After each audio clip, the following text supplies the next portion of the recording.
বর্তমানে ইরানের ক্ষেপণাস্ত্র তৈরি যেন তাদের কাছে বাহাত্কা খেল হয়ে দাঁড়িয়েছে।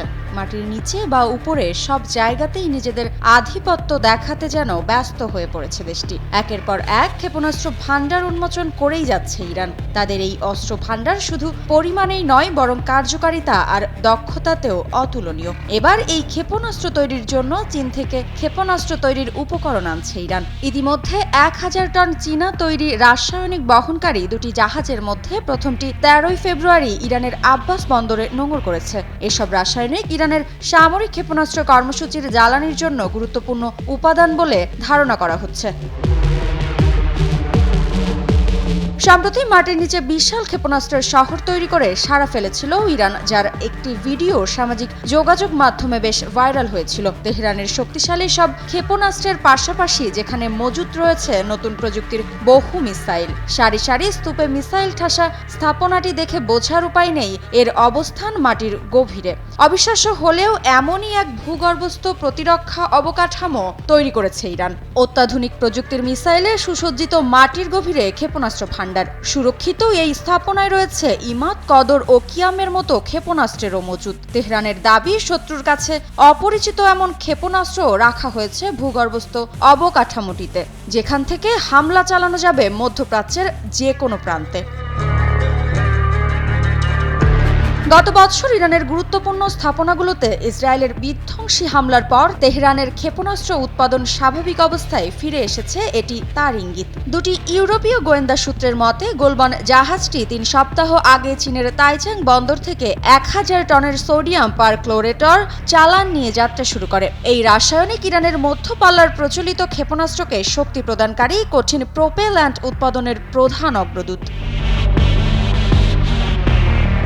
গোয়েন্দা সূত্রের মতে, সোডিয়াম পারক্লোরেট ইরানের খেইবার শেকান ক্ষেপণাস্ত্রের জন্য প্রায় 260টি কঠিন রকেট মোটর বা 200টি হজকাশেম ব্যালিস্টিক ক্ষেপণাস্ত্রের জন্য পর্যাপ্ত প্রোপেল্যান্ট তৈরি করতে পারে। এই চালানটি এমন এক সময় এলো যখন ইরান তার মিত্রদের পরাজয়ে, বিশেষ করে সিরিয়ার বাশার আল আসাদের পতন এবং লেবাননে ইসরায়েলি আগ্রাসনে হিজবুল্লাহর ব্যাপক ক্ষয়ক্ষতিতে আঞ্চলিক ধাক্কার মুখোমুখি হয়েছে। সঠিক প্যাড আর সঠিক তথ্য দিয়ে এসব সামলে নিব এক হয়ে।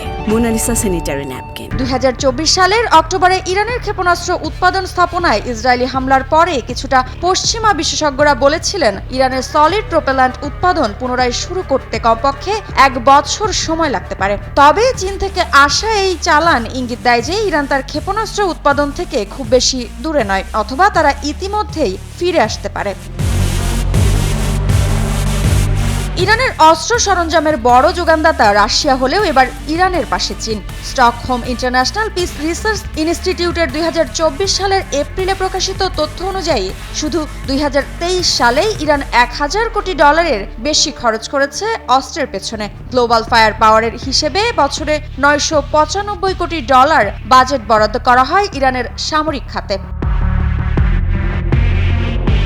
তবে প্রশ্ন আসতে পারে, এত অর্থ আসে কিভাবে? ইরানের আর্থিক সামর্থ্যের পেছনে সবচেয়ে বড় যে দিক কাজ করছে সেটি মূলত এর প্রাকৃতিক সম্পদ। যুক্তরাষ্ট্রের তথ্য অনুযায়ী 2021 সালেও বিশ্বে গ্যাসের দ্বিতীয় ও তেলের তৃতীয় বৃহত্তম মজুদ ছিল ইরানের। তেল, গ্যাস ও খনিজ সম্পদের যথেষ্ট সমৃদ্ধ ইরান। এছাড়া ইরান লাগোয়া হরমুজ প্রণালী কৌশলগতভাবে বেশ গুরুত্বপূর্ণ।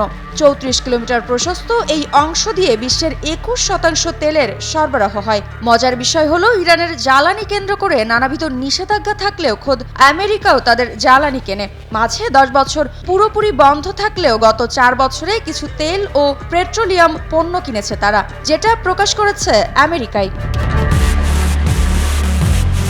বর্তমানে যে পরিস্থিতি, তাতে পশ্চিমা নানা নিষেধাজ্ঞা থেকে ইরানের বের হয়ে আসার কোনো আলামত নেই, বরং বড়সড় যুদ্ধে জড়ালে আরও কিছু নতুন বাস্তবতার মুখেই পড়তে যাচ্ছে তারা।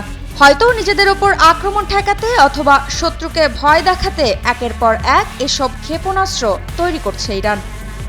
মৃত্তিকা বিশ্বাস, নিউজ 24।